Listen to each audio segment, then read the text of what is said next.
Sont avec nous nos invités de ce jour et nous sommes très honorés de votre présence en ligne aujourd'hui. Mesdames, Messieurs, bienvenue dans cette deuxième partie de votre émission Avis de la diaspora sur les ondes d'Afro-Web TV. Appelez-moi au micro et à la réalisation Moïse Agbenigan. On parlera au cours de cette deuxième partie de la CEDEAO qui est créée en 1975, Communauté économique des États de l'Afrique de l'Ouest, l'organisation régionale au départ essentiellement vouée à la promotion et de l'intégration des économies des 15 États membres, s'est progressivement transformée sous la pression des événements politiques en une organisation également chargée de trouver les solutions aux conflits armés et autres crises politiques qui mettaient en péril la paix et la sécurité dans l'espace communautaire. Est-ce que la CEDEAO joue bien son rôle?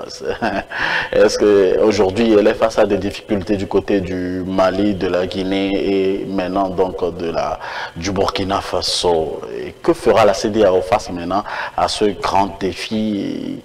Nous en parlerons toujours avec nos invités qui ont bien accepté notre invitation ce jour et à qui nous disons infiniment merci. Nous disons infiniment merci à vous tous ceux qui nous regardent également sur notre chaîne YouTube. Faites le tout possible pour nous appeler dans le temps imparti.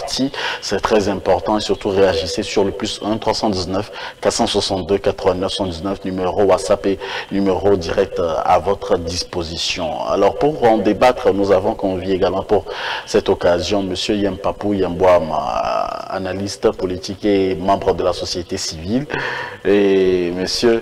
Classio Koutaglo, consultant politique que nous recevons par Duplessis. Merci d'être avec nous, M. Yampapou. Première question pour vous. Que fera la CEDEAO face à ces difficultés énormes?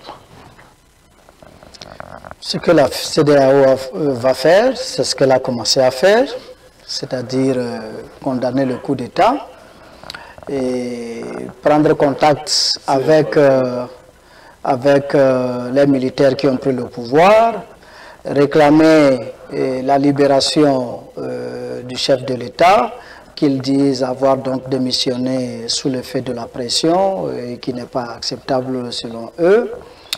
Et voilà, envisager un retour à l'ordre constitutionnel. Donc voilà le schéma dans lequel ça va se faire. Seulement, la CEDEAO va avoir de plus en plus de difficultés à imposer sa volonté. Sa volonté n'étant pas conforme à la volonté des peuples de la CEDEAO, ça va être de plus en plus difficile pour elle. Donc, pour qu'elle puisse effectivement reprendre les choses en main, il va lui falloir en un temps record, effectivement, se redéfinir. Il va falloir se reconformer aux idéaux qui l'ont vu se mettre en place. Donc sans cela, ça va vraiment être pratiquement difficile. Quand je prends par exemple le cas des sanctions prononcées contre le Mali, toutes les sanctions là qui ont été annoncées, aucune, selon les experts, n'est légale. Parce que dans le protocole de bonne gouvernance qui dirige donc justement la CEDEAO, sur la base donc de laquelle on sanctionne, on peut prendre des sanctions, toutes les sanctions là n'y figurent pas. Donc ils sont allés au-delà de leur prérogative. Ils sont sortis carrément des textes.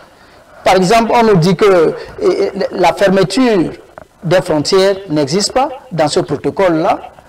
Les sanctions économiques est totalement illégale parce que l'article 4 de ce protocole interdit à tout pays ou en tout cas à toute autorité de vouloir donner des injonctions à la BCEDEAO, je veux dire à la BCEAO d'un pays.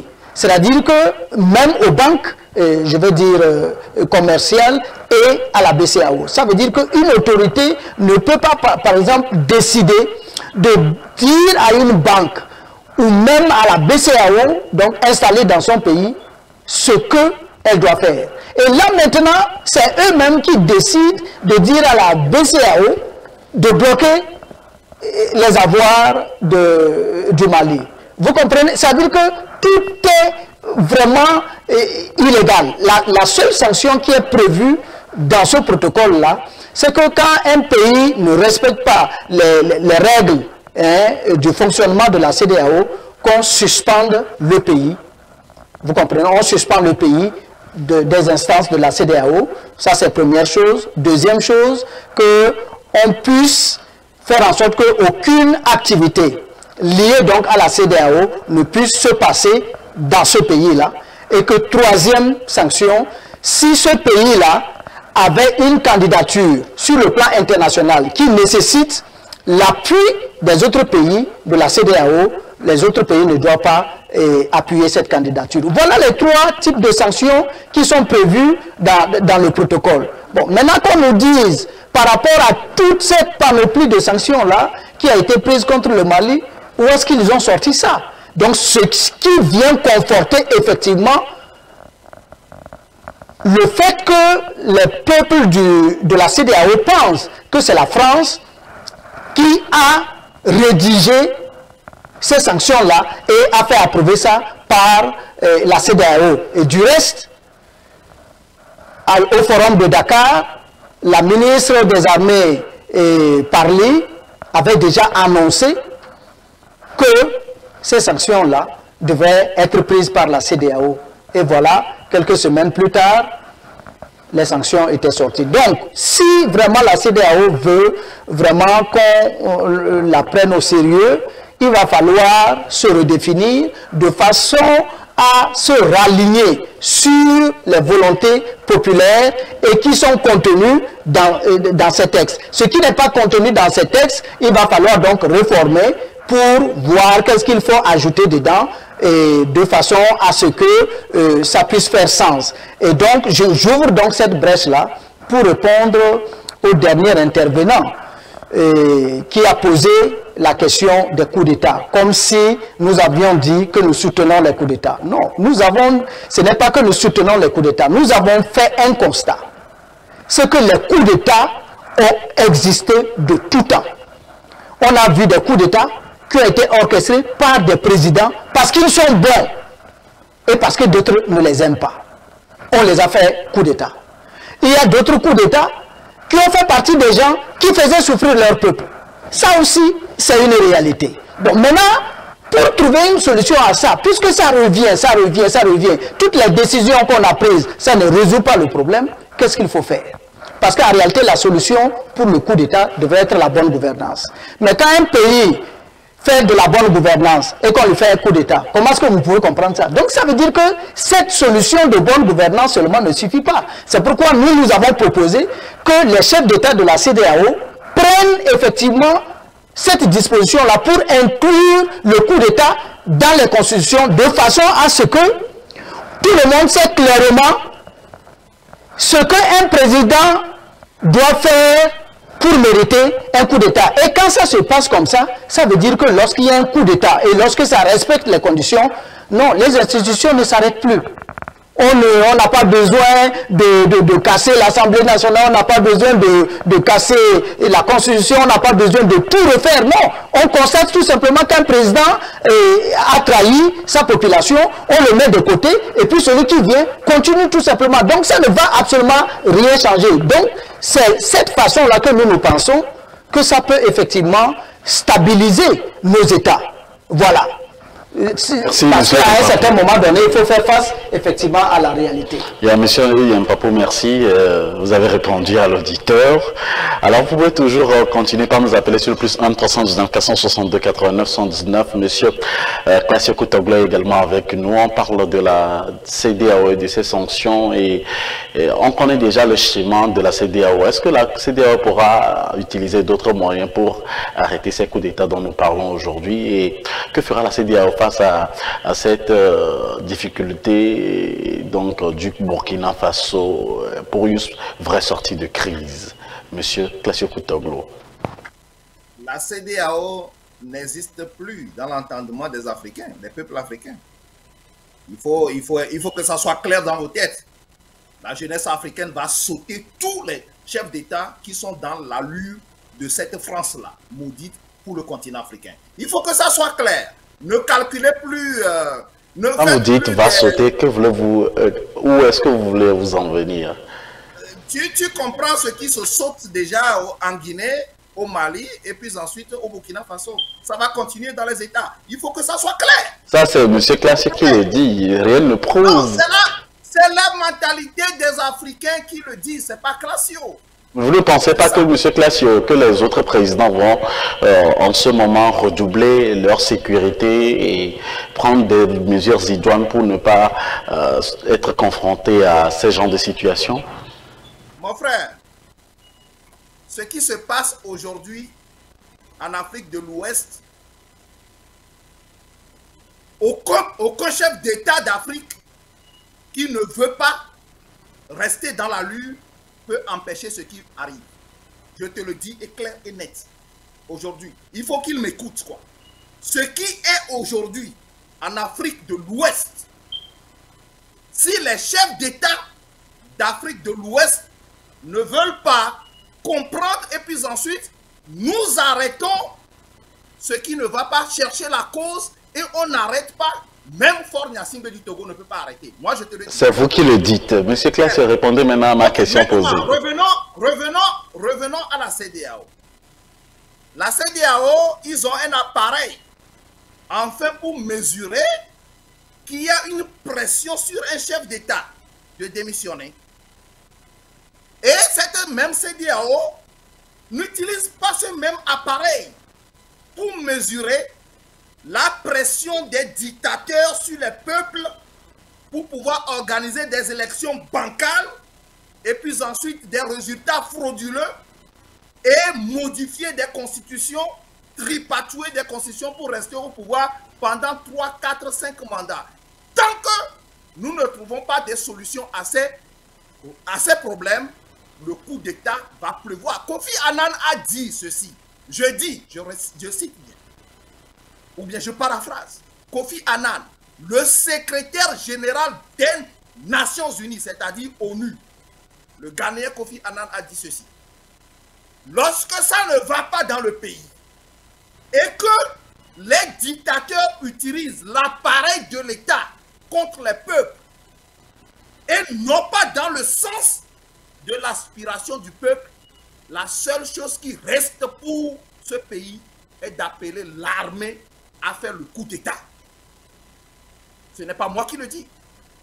C'est Kofi Annan, le secrétaire général des Nations Unies. L'ONU qui existe aujourd'hui, ça veut dire que l'ONU n'a pas encore coupé ses fonctions, n'a pas encore renoncé aucun de ses secrétaires généraux.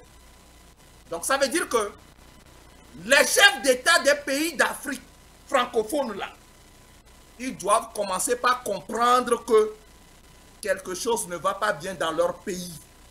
Ce qu'ils élaborent comme des stratégies dictatoriales de 3, 4, 5 mandats énervent la jeunesse africaine. Et il faudrait qu'ils écoutent cela.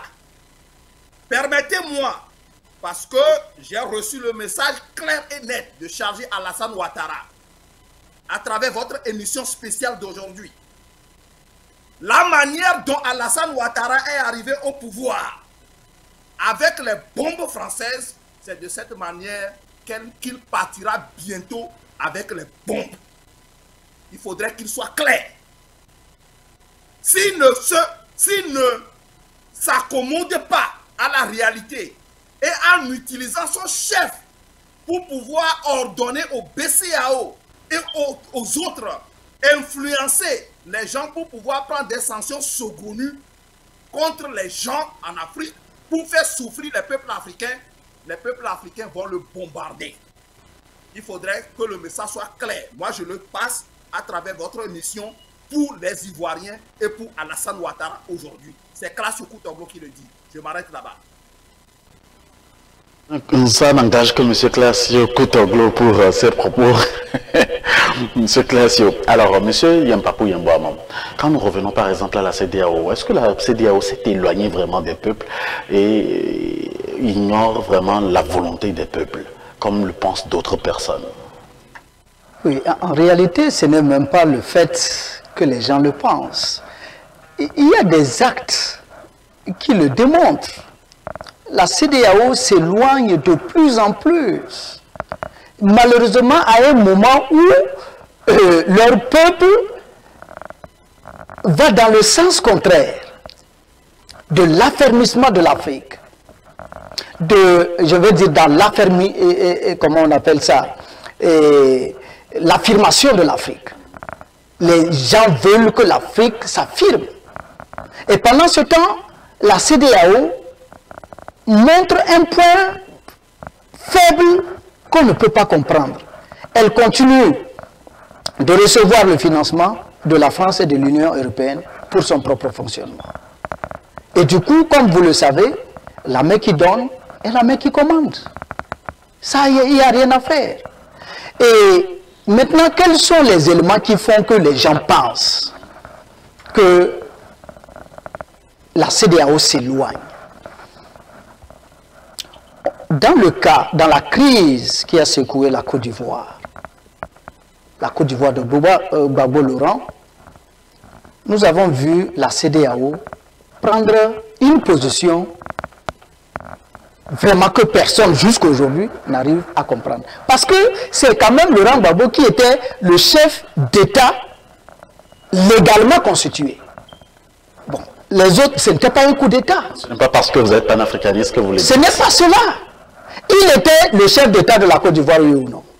Oui, exact. Il était le chef d'État. C'est un fait. Maintenant, l'institution chargée de proclamer les élections, c'est-à-dire la Cour constitutionnelle, qui est chargée de proclamer les résultats des élections, disent que c'est Laurent Gbagbo qui a gagné les élections. Est-ce que c'est moi qui le dis? Non. Donc, à partir de ce moment-là, la CEDEAO devrait s'aligner derrière Gbagbo. Mais quelle a été la décision de la CEDEAO? Les mêmes qu'elle a prises contre le Mali. D'abord, le gel des avoirs de la Côte d'Ivoire au sein de l'UEMOA. Et ensuite, elle a activé la force d'attente. C'est-à-dire que la CEDEAO, les pays de la CEDEAO ont envoyé en Côte d'Ivoire les militaires pour aller déloger Gbagbo. Et pourtant, elle n'a pas activé sa force d'attente là lorsque la Côte d'Ivoire a été attaquée par la rébellion. Donc ça, ce sont des faits, ce sont des réalités. Lorsque la crise a commencé au Mali, elle n'a pas commencé sous la forme du terrorisme, du djihadisme, non. Elle a commencé sous la forme de revendication de sécession. C'est-à-dire qu'on a voulu proclamer une partie du territoire comme un État indépendant. Voilà des éléments qui devraient permettre à la CEDEAO d'activer sa force en attente pour aller combattre ces petits voyous-là. Est-ce que la CEDEAO l'a fait? La CEDEAO ne l'a pas fait. Ensuite, on a quitté la CEDEAO pour aller créer le G5 Sahel. Le G5 Sahel, devant nous tous, c'est Alain Foka qui les a reçus dans une conférence en France là-bas. Quand ils sont allés pour rencontrer leur Dieu, Macron, tous les Africains ont suivi. Le président qui a dit clairement qu'ils n'ont pas les moyens, que la communauté internationale avait promis de l'argent, que jusque-là, ils n'ont rien vu. Pendant que la France criait chaque jour qu'ils ont reçu de l'argent et ils en ont fait ce qu'ils voulaient. Donc, vous comprenez jusqu'à quel niveau cette CEDEAO-là nous honit. Les chefs d'État nous honissent. Vous voyez de quelle manière le président Macron, un petit comme ça, dans quel langage il avait convoqué les présidents là à venir le voir, et avec menace qu'il faut qu'ils viennent nous dire clairement quelle est leur position par rapport à leur présence chez eux. Mais quelle impolitesse! Or, il faut faire quelque chose, un constat. En réalité, les coopérations militaires qui existent entre la France et la plupart de nos pays, là, Ce n'est pas des coopérations, c'est-à-dire ce n'est pas des contrats de défense qui ont été signés librement. C'est la France qui est venue, depuis la colonisation, qui les a imposés à nos présidents. D'ailleurs, aujourd'hui, quand on cherche même certains petits documents, quand les militaires, l'autorité malienne cherchait à avoir la lettre, d'accord, que Diakounda, qui était donc le président en son temps, a adressé à François Hollande pour demander l'intervention militaire française au Mali, ils n'ont pas retrouvé l'original dans leur pays. C'est à l'Élysée qu'ils ont fait la demande, ils ont fouillé pour aller trouver l'original en France. Mais voilà autant de trucs. Ensuite, vous voyez dans une vidéo, Alassane Ouattara, quand le président guinéen Alpha Condé était encore là, pendant que le président guinéen prenait la parole pour poser les problèmes réels du pays, pour dire clairement que c'est la France en réalité qui est notre problème, qu'est-ce que Ouattara a dit? Ouattara a dit, mais écoute, mon frère, tu as écouté en direct par l'Élysée. Et le président guinéen a dit qu'il s'en foutait, parce qu'il assume ce qu'il pense. Et effectivement, nous pensons que c'est tout ça là qui l'a fait partir. Vous comprenez? Donc, voilà tous ces éléments. Ensuite, quand je prends le président Faure Gnassingbé, qui est dans une discussion avec les responsables du FMI, mais Faure Gnassingbé dit qu'il ne comprend pas. Il va falloir que le FMI et la Banque mondiale arrêtent vraiment de leur venir de programme en programme. Ils appliquent tel programme, ça ne marche pas. On invente un autre programme. Ils se disent, bon, peut-être après ça, ça sera le bout du tunnel. On vient après avec un autre programme, ça ne marche toujours pas. Et il dit non, parce que ils vont toujours au bout des programmes, mais à la fin, il n'y a aucune retombée sur leur peuple. Donc ça veut dire qu'eux-mêmes sont conscients. Ça, c'est Faure Gnassingbé qui le dit, le président du Togo. Il faut qu'il coupe. Vous comprenez un peu? Donc, quand un président, c'est-à-dire que quand un président, écoutez, quand un président prend la parole... Monsieur Classe, calmez-vous, il va terminer. C'est-à-dire que quand celui-là même, qui est chargé de décider pour un pays, parle comme ça, vous allez comprendre qu'il a les mains liées. Ça veut dire qu'en réalité, ce n'est pas lui qui a la décision. C'est ce que ça signifie. Et donc, dans ce cas-là, les populations suivent. Elles sont embêtées. Les populations ne comprennent pas que tout le combat que nos ancêtres ont mené pour qu'on ne nous vende pas, au moins nous aujourd'hui, comme des esclaves enchaînés.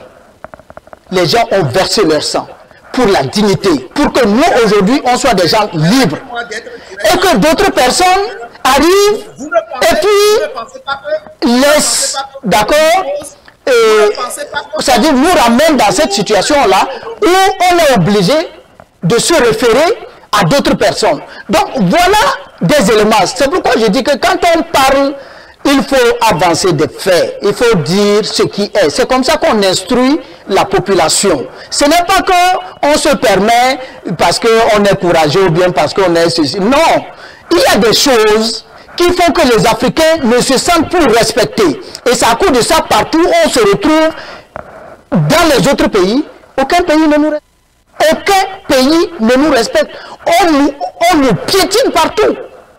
Parce que tout simplement, nos chefs d'État ne prennent pas des positionnements qui permettent effectivement qu'on nous respecte. Vous allez voir aujourd'hui ce qui se passe au Mali. Dans quelques années, vous allez voir comment on va respecter les Maliens. On va revenir. Allez. Nous sommes dans la dernière ligne droite de notre émission Avis de la diaspora. On a pris beaucoup de temps sur le premier séjour aujourd'hui. Alors, M. Classio Koutoglo, lorsque l'autre intervenant parlait, vous voudriez aussi intervenir, mais on ne vous écoutait surtout pas. Alors, M. Classio Koutoglo, voilà la place de la CEDEAO. Que ferez-vous aujourd'hui? Conclusion. Et votre conclusion pour cette deuxième partie de l'émission?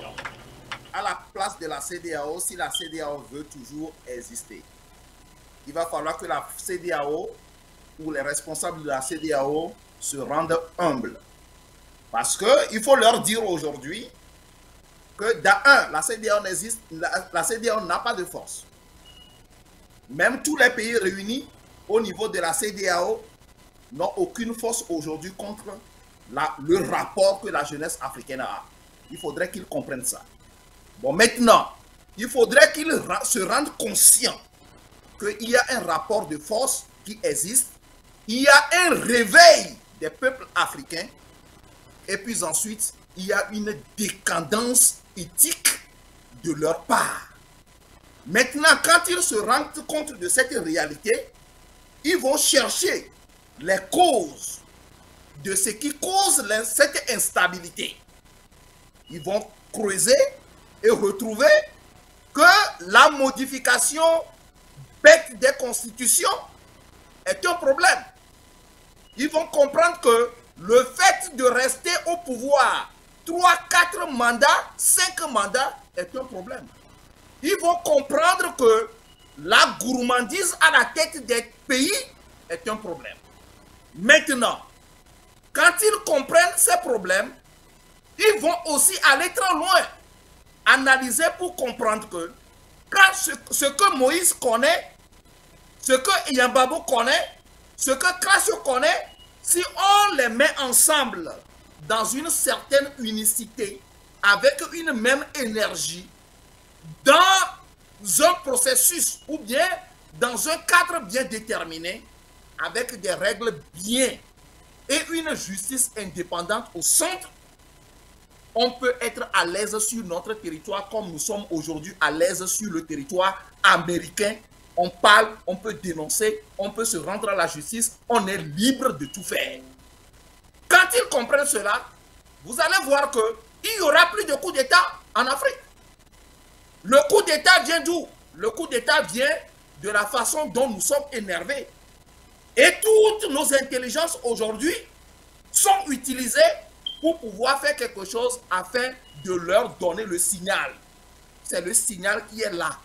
Donc la CEDEAO doit diagnostiquer ces points, même s'ils réunissent tout ce qui est armement de la Syrie, des États-Unis, de n'importe de la France et tout, ce qui est né aujourd'hui sur le continent africain, plus précisément au niveau de l'Afrique occidentale, ils ne peuvent rien. Ils doivent diagnostiquer les problèmes. Et je lance un appel à mon cher ami Faure Gnassingbé, qui est aujourd'hui le doyen, le petit doyen des chefs d'État, de poser un pas. Et nous allons, et certainement, le comprendre, comme nous l'avions qualifié en 2005, comme il peut être un petit révolutionnaire à travers ses propos, et que plus tard, ses conseillers l'ont mis dans ce chemin mauvais et exécrable. Il faudrait qu'il se réveille avant qu'il ne soit trop tard sur lui. Et quand il le fait, les peuples lui seront reconnaissants. Et il quitte, il court et court son mandat, son 4e mandat, et quitte le pouvoir. Donne un signal fort à Alassane Ouattara. Et puis ensuite, les problèmes seront résolus. C'est là le problème aujourd'hui. Il faut qu'ils comprennent. Sinon... Merci, M. Classio. C'est votre avis, c'est l'avis de M. Classio. Nous sommes à la fin de cette émission. Il nous reste 1 minute pour rendre l'antenne. M. Yampapou Yambouama, votre conclusion pour cette seconde partie. C'est vrai que le sujet de la CEDEAO, on en fera toute une panoplie d'émissions et on va en revenir. M.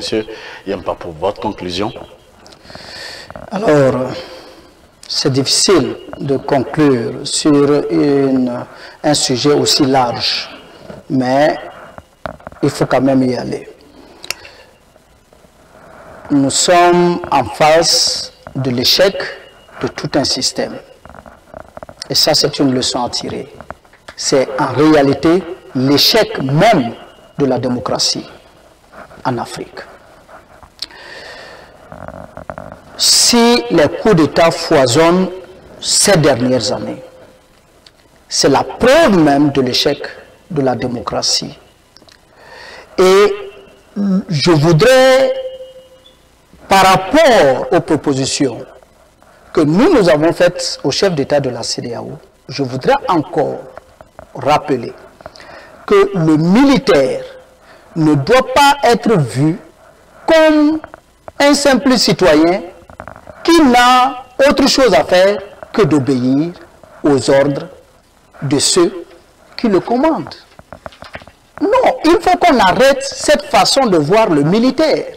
Il faut qu'on arrête cette façon de penser qu'il suffit d'être militaire pour n'être rien du tout. Qu'un militaire qui arrive au pouvoir vient créer le désordre dans le pays. C'est tout à fait faux. Il faut que nous sortions de cette compréhension-là et que on considère réellement l'armée comme le véritable contre-pouvoir. Voilà l'erreur que nous avons faite dans la démocratie. On a considéré l'armée comme une institution au service d'une autre institution qui est la présidence. Et dont on fait du chef le chef suprême des armées, même si ce monsieur ne connaît absolument rien de l'armée. Il suffit d'être devenu président de la République, on dit c'est lui le chef suprême des armées. Oui, bien sûr, parce que c'est lui qui doit décider s'il faut aller en guerre, s'il faut faire quoi. Mais est-ce que la réalité c'est ça? C'est le peuple qui doit décider de ces questions-là. Donc, ça c'est une amalgame qu'il faut faire. Le fait de venir nous dire que c'est la presse et la justice qui constituent le contre-pouvoir réel dans la démocratie, c'est une erreur énorme. Mais écoutez, si celui qui est au pouvoir est celui-là qui nomme justement le président de la haute cour de la justice, qui va nommer le ministre qui doit diriger justement les juges, qui doit orienter les juges, qu'est-ce que vous attendez pour dire que vous voulez avoir une indépendance? Vous allez voir que dans tous les systèmes démocratiques, pas seulement en Afrique, jusqu'en France, la justice n'est nulle part indépendante. J'ai suivi le témoignage d'une Française qui a failli être assassinée par son collègue dans un pays en Afrique parce qu'elle a soulevé un problème de corruption d'une ambassade. On va la recevoir. Non, c'est très important. Il faut conclure, puisqu'on va c'est ma part de conclusion. Oui, il faut que les gens comprennent. Oui, il reste donc, mais lorsqu'elle s'est adressée à la justice française lui a dit que c'est une affaire d'État. Donc, il ne faut pas qu'on s'amuse avec ça. La véritable institution qui joue le rôle de contre-pouvoir, c'est l'armée et il faut qu'on le lui reconnaisse. D'où la nécessité, effectivement, de faire en sorte que les militaires soient suffisamment formés aux idéaux d'intégrité pour pouvoir protéger les intérêts du pays. Et donc, pour terminer, la CEDEAO doit effectivement aller dans le sens de la volonté des peuples. Et le problème du Burkina doit s'inscrire dans ce même cadre. Merci M. Mpapou pour votre conclusion. Merci à vous. Vous êtes analyste politique et membre de la société civile. Et également M. Classe Koutoglu, consultant politique. Merci de nous avoir suivis pour ce numéro de votre émission Avis de la diaspora. On se retrouve pour un autre numéro. Soyez toujours des nôtres scotchés. Abonnez-vous massivement à notre chaîne YouTube et surtout, puisque c'est sur YouTube, vous nous verrez beaucoup maintenant et sur notre site web AfroWeb TV. Toutes les émissions seront rediffusées en coupure également ou en replay sur notre chaîne AfroWeb TV. Merci à vous de nous avoir suivis, à vous tous ceux qui avez partagé également. On vous dit un infini merci à vous qui avez pris le soin également de nous appeler pour vos dons également, ceux qui sont les bienvenus également donc pour soutenir AfroWeb TV. On se retrouve pour un autre numéro, surtout samedi avec d'autres invités de marque avec le même plaisir. Ciao, bye et que Dieu bénisse l'Afrique. Chaque semaine, la rédaction d'AfroWeb TV vous propose le condensé de l'actualité des 7 derniers jours. Suivez sur AfroWeb TV l'actualité politique, économique et sociale, bref, dans toute son entièreté sur www.afrowebtv.com. Veuillez vous abonner à notre chaîne AfroWeb TV sur YouTube et Facebook pour ne rien rater sur l'essentiel de l'actualité de la semaine. AfroWeb TV, au service de la communauté africaine à la diaspora. AfroWeb TV, c'est l'Afrique qui gagne. Ils sont engagés pour la cause commune, celle d'apporter des solutions au monde dont souffre l'Afrique. Politologues, sociologues,